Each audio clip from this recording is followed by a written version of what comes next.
Hello, ladies, and welcome to another episode of the Autoimmune Rehab Podcast, where, as always, you can access show notes, videos of the podcast, and other helpful hints and tips at autoimmunerehab.com.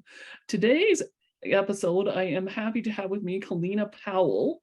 So, Kellina, why don't you start off by telling us a little bit about yourself? Definitely. Hello, everybody. My name is Kellina. I am a young entrepreneur who helps people with the personal growth. And I'm also an advocate for the deaf community. And as well, I'm an author, best-selling author. And I actually do have 2 books coming out. And and that's pretty much about me right now. That's awesome. That's cool. Yeah. So it's a little bit different than what we've had on the podcast previously. We haven't had anybody who's deaf yet. And I think most of the people that I've had on, I'm trying to think if I've had anybody who's written any books yet. So that's cool. This will be interesting.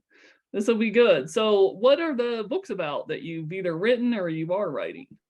My book is already out on Amazon. The first book is called Every Day I Am Just Deaf. It's a poetry book about me being deaf in the hearing community. And the second book I have is called Young Changers, Young Makers. And it's about a bunch of young entrepreneurs who work to collaborate together and written a book underneath one book. And we talk about our life experience and what our work is. But yeah, that's what my book is about. Awesome. Cool. And did you self-publish those books then, or did you have any of them come out like via publisher? What did you do to get those books written? I'm a self-publisher, so. Okay, awesome, cool. Yeah, that self-publishing has definitely changed the game for a lot of people. I know I self-published a book actually too, which some people listening to this podcast probably won't be familiar with because I wrote it about a completely different niche than what I usually talk about. So usually on the podcast, I talk more about, like autoimmune conditions, that kind of thing. But I also was diagnosed on the autism spectrum when I was younger. And so my book is about my experience with autism as a kid and that kind of thing, and a guide to parents that have kids on the autism spectrum. So, it's completely different target audience than really what I usually talk about on the podcast, but and Yeah. same thing with deaf too as well. Do you have any experience with any kind of autoimmune conditions as well, or what's your experience with that? It's about my experience and everything. So it's basically both. Okay, Yeah. cool. And were you born deaf then, or did you become deaf later in life? How did that go down for you? So I actually became deaf at the age of 4 due to an ear infection. However, I was actually attending to daycare, and there was a specific ear drop for me. The staff didn't follow the instruction. That same day, I actually became deaf. And so when I went home, I was fine until I was watching TV. The TV was really loud. I didn't know. And my mom tapped me on my shoulder, and I literally jumped. And she's like, "I've been calling you." And I looked at my mom, dead in the face, and I said, "I can't hear you, and I don't know what's happening." And so my mom was a young mom too, and she was confused. But luckily, my grandmother was a nurse, so she was able to navigate the whole communication with my doctor, the audiologist. And so that's really how I became deaf. Well, that's scary, and at the same time, it's like, whoa, lets you know that on the extreme end, some of the mistakes that doctors can make, and that's not good at all. It's really bad. And you're really Yeah, lucky that you had the help too to help you advocate for, because as I always tell people, a lot of times knowing how to advocate for your own health issues is big. It's a big deal. It doesn't exactly. matter if it's deafness, if it's something more severe, like, well, I don't know if you want to call it more severe. It's kind of like on the other extreme, but something, like cancer or, some kind of an autoimmune condition or things like I've had a couple guests with MS on here, all different kinds of things that can happen if you don't know how to advocate for yourself and get the help that you need no matter what. It's you're not going to have the kind of results and get the kind of help that you want from our healthcare system. So wow, that has to have been a little tough too, because you were old enough that you had learned how to speak and you knew what it was like to live in the hearing world, more or less, and then all of a sudden one day, boom, as a little kid, you can't hear. Yeah, yeah, it was very scary. Well, did you become deaf in both ears then from that too? Yeah, both years, surprising. Yeah. Wow. That's really wow. So then what did you do first? Like what was the sequential order So, that they did? so the first thing was my grandmother rushed home from the hospital when my sorry. So my grandmother rushed from the home and she received a phone call from my mom. And so she came home, but something from the hospital to do some assessment. And I still couldn't hear my grandma. And my grandma looks confused, she looks at my mom, and I saw my grandma pick up a phone. She was actually talking to my family doctor to ask to come in the next day to see what happened. And so the next day I went to my family doctor. They said, Kellina is deaf. There's nothing we can do anymore. It's too late. From there, I went to go see my audiologist. They did a whole lot of hearing testing the first day. I was confused. I kept pulling things out of my ears. As a 4 years old, don't know what's happening. I can't hear. I was screaming. I was crying. It was a lot. Well, that's crazy. So have you had hearing aids put in then in the time since then? Yeah. So they did put hearing aids the first 2 weeks, and then that's when they, because I couldn't hear and I was already so confused, so they had to put like there's a little hearing aid. I don't know how to explain it, but it's like the beginner hearing aid for them. Mhm. That's what you call it. And then from there, they took it to the next level, do more testing and stuff. So Well, and have you learned sign language then too since then? I did, I did when I was younger, when I went to the deaf school. However, because the deaf school is so far from my house, my mom had to go to college. My grandma was working. Again, she done a 24-hour trip. Don't know. And so, unfortunately, my mom had to pull me out of the deaf school. Um, both times, I was there part time. So in the morning I was there, and then the afternoon I was in her school. So that way I can able to balance my communication skills. However, because my grandma did it, my mom was at school. Um, my mom had to pull me out of the deaf school when I was grade 2 or grade 3, and then I went to the hearing school full time.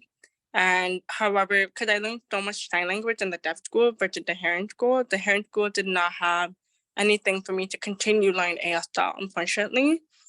Mm. So now I'm getting older. My family don't do ASL, so now I'm just speaking verbally, and yes. So, but again, I'm keeping up with my ASL again now. So That's good. Yeah, I was just wondering how that went because I'm sure, it's it's been a while, but when I was younger growing up in my neighborhood, there were a couple of deaf kids, and I know they became very, very good at sign language.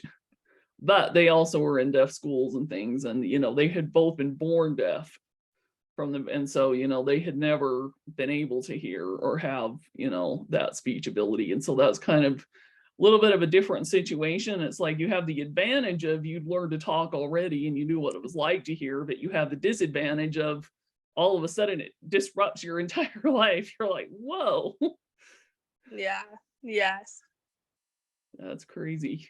So fast forward to now, and you said that you're in the process of being written up in a book for entrepreneurs. Is that correct? So I'm in the progress of a children book. So I'm actually, Oh, okay. yeah, yeah. So I'm in progress of doing that, and a lot of my books, so they're asking me to do a part 2. So I said, okay, I'll make a part 2. Yeah, so that's what I'm doing now. But I do have a lot of speaking events happening for the next coming month, and yeah, so that's what's basically going on now.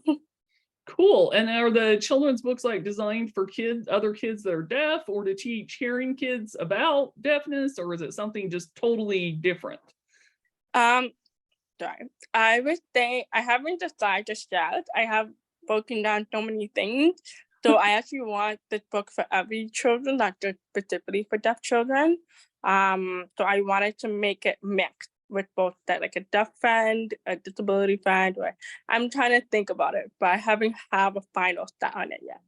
Yeah, that's cool. Yeah, that would be awesome. That would be good because I'm sure there's probably people that have written books that are just for deaf kids, but I mean, I don't know what percentage of kids are deaf in the US, but I would say it's probably, smaller than maybe even seeing some other disabilities and that kind of thing. And so, you're if it's just for deaf kids, your market would probably be pretty small.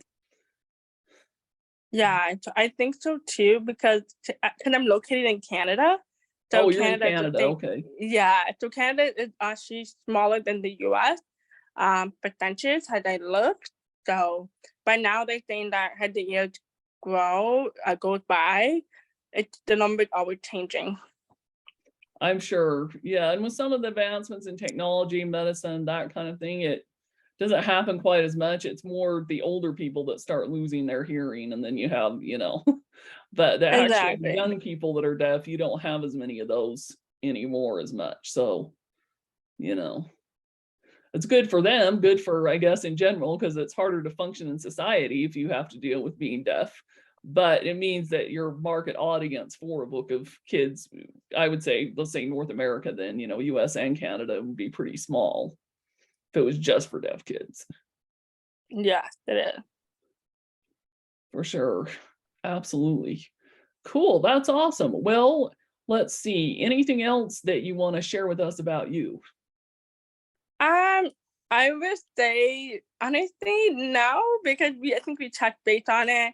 Yes, I am a life coach. If you are someone who are looking for, um, a disability life coach, I'm more than happy to support you or any type of way. You can definitely check out my website, which is KellinaEmpowerment.com. Okay, yep, and But we'll link that in the show notes, and then if you can also send me the link to where we can buy the book that is what you've already published, then we'll do that too, so people can, I'm assuming, did you self-publish it on Amazon? yes, I did. Yes, I did. Yeah, so then if people just follow your author page as well, they should get updates when you come out with your new books as well. So we'll make Yeah, sure you link to that too. yeah, definitely, definitely. I'm excited. Cool, awesome. So I guess the last question that I would ask you then would be if somebody is all of a sudden facing some kind of a life-changing, let's say diagnosis or something, it could be deaf, it could be, something else, what would be a couple words of wisdom, I guess, that you would have for them on how to handle their life going forward or how to deal with doctors or, just any kind of advice that you would have for them? All of a sudden they get some kind of diagnosis and they're like, yikes, you know? That's a perfect question. So I have two advice. So if you are a parent of a child and you got the diagnosis out of a sudden, I would say truly be honest with yourself what the diagnosis is. That's one. Two, do your research. Three, build a relationship with your doctor and the specialist. They will be your best friend. I don't care what anybody else say, your specialist and your doctor is going to be your best friend. If you need anything, definitely reach out to them. And it's okay to have a bad day. There will always going to be a bad day. Not every day is going to be a bad day, but definitely take one step at a time to get to the end of the tunnel. Not every day needs to be a rush. I noticed that with my mom, my family. When they found out with that, they were like rushing, but my doctor always remind my family take it easy because you don't want to rush the progress for the child because it will get them more not confused, but get them you kind of rush in their success in terms of understanding what their diagnosis is. So it's very important to take step by step with a child. And second, if you are a young adult or an adult or elderly and you find out a diagnosis, I would say that always do research on what you have. Always be honest with yourself. Like, what can I do versus what can I not do? And it's super important that you understand your strength and your weakness within your diagnosis. So that way it'll help you succeed later in life. It's super important to always do research and always build that relationship with your specialist, your doctor, and so on. It's super important because if something happens and you need that support from the specialist, you already have a relationship. They know who you are. They know what your needs are, what your weaknesses are. So it's very important to build that relationship with all your doctors and specialists. That's awesome. Yeah, I love that. That's great. Okay, so anything else you want to share with us before we're done for the day? No, but I think that's all. Okay, awesome. Thanks for sharing. So, like as I said, everybody, we will have her website and the links to her book and her author page below, so you can check those out and stay in touch and hope that you have found this helpful. Thank you so much for having me. Yep, absolutely.